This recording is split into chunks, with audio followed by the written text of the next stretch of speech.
I think you're going to say no to this, but I want to ask the question anyway. If you have a group of students who come to you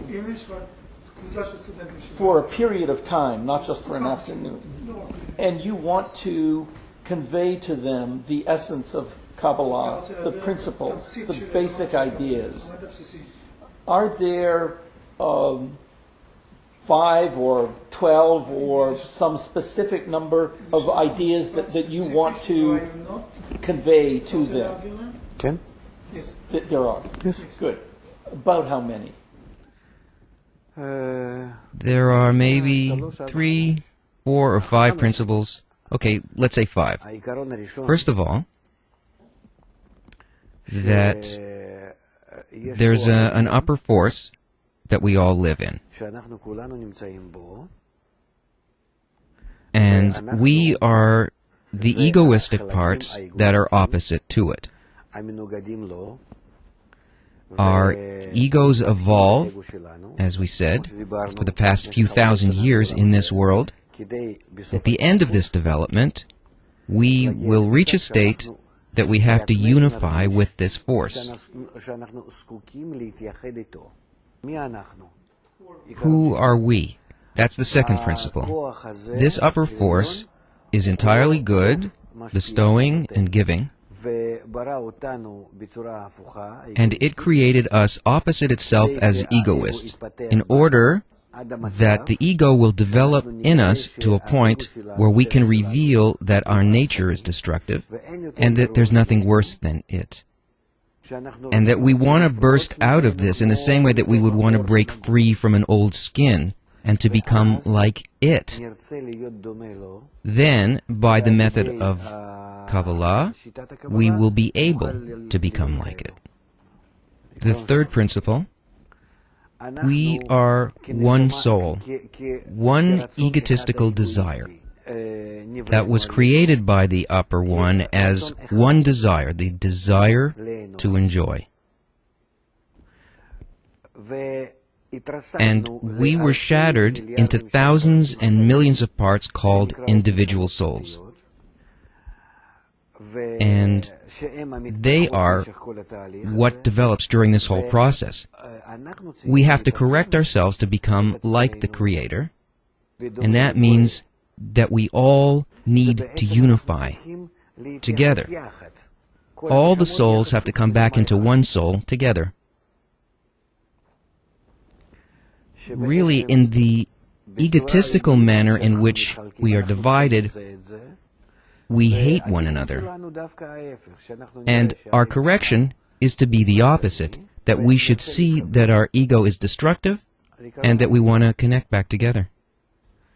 The fourth principle, when we reach the immense destructive ego of our times that's starting to appear, we see just how bad it is.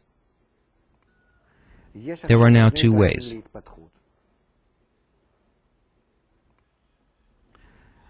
To evolve either through the beatings that we receive, which is basically how we live our lives now, that we run away from suffering all the time. I'm not sure where I should run to, just as long as it's away from what's hurting me.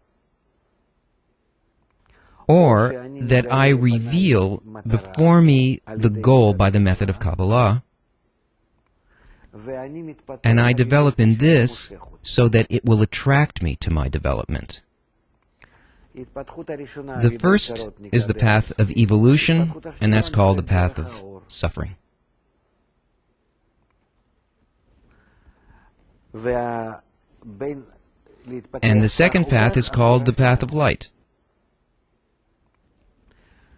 And our choice is whether to evolve one way or the other, and all of the development of humanity until this time was without any freedom of choice. We were simply carrying out what the ego told us to do. Ego, DNA, it doesn't matter what you call it.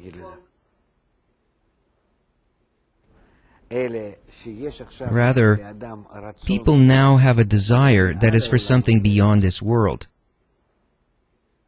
They can't fill themselves with anything that they can find in this world.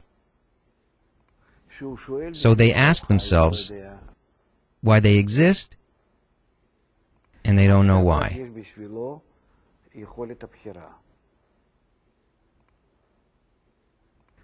Now they have the freedom of choice, either to continue in the path of suffering, like they did before, by getting punishment, or they can evolve towards the goal that is drawing them.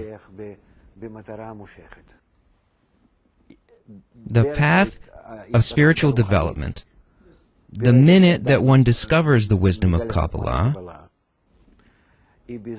he begins to learn, with the help of Kabbalistic books,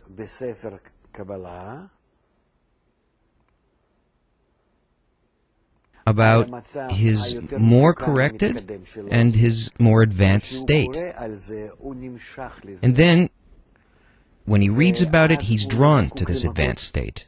Then he doesn't need any kind of affliction. Rather, he's constantly drawn to more advanced stages. But this is on the condition that he learns from genuine books of Kabbalah and from a correct guide. The only genuine Kabbalah books in our times, the book of Zohar, the writings of the Ari, and Baal Salam.